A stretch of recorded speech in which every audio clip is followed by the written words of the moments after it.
The models of teaching, understanding memory. There's a physiology to the brain, obviously, that handles sensory recall, that organizes information into short-term memory, and then allows you to work on that information to put it into long-term memory. Know that concepts can be remembered at higher rates than discrete bits of information or facts. The brain can get overloaded and must actively decide what to concentrate on. Advanced organizers have been shown to be very effective in supporting recall by providing core concepts at the very beginning that are hooks for knowledge, facts, etc. Presentation skills can enhance engagement. Your ability to engage an audience keeps their attention and focuses them on the takeaways, what they should remember. Understanding memory 2. 5.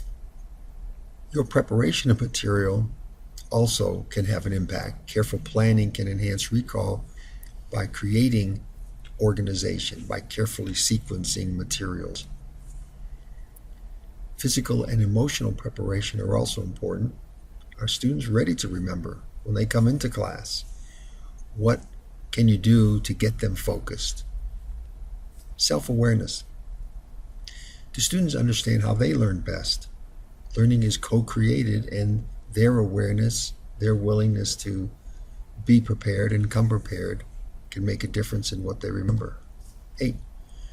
Organization makes a difference.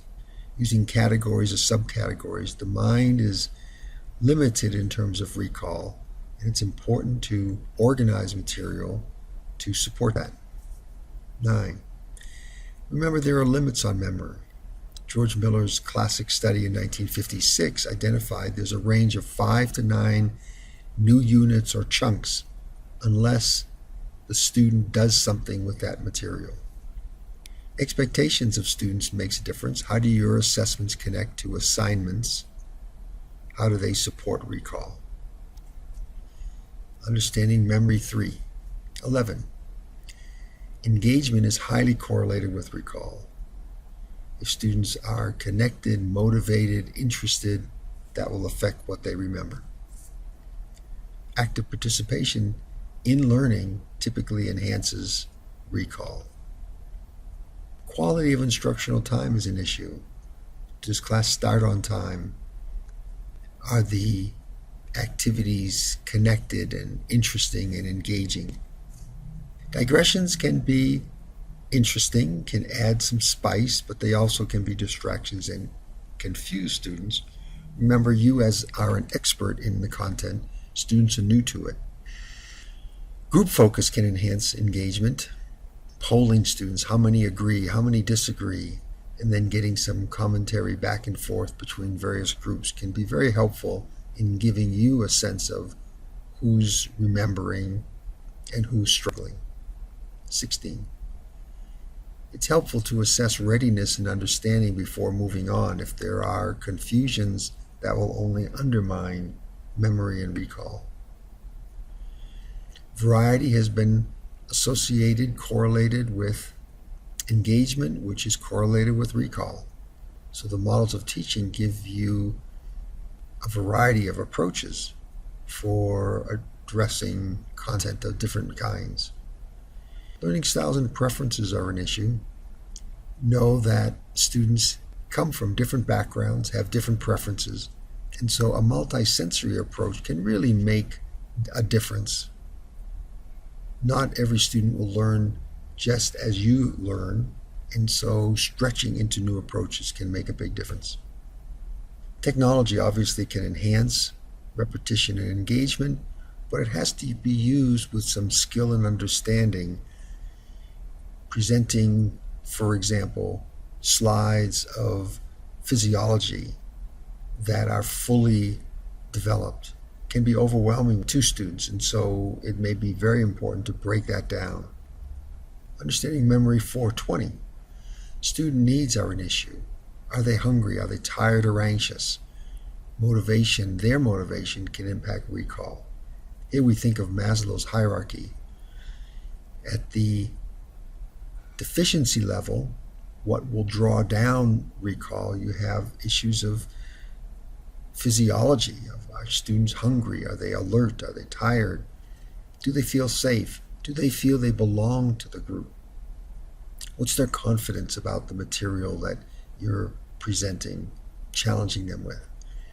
Once that foundation is set, then we can move into what Maslow called the growth areas of need to know, aesthetic issues of beauty, self-actualization, where they can take more responsibility for their own learning, what Perry talked about as internal agency. Students can be resources for each other. Tutoring in small groups can provide valuable assistance and support for learning. Attendance is correlated with recall, time on task. To what extent are students focused on their work, or are they attempting to multitask and really undermining their own ability to recall? Questions from you can help re-engage students. How many understand this? How many think that? Combined with a group focus can re-engage students.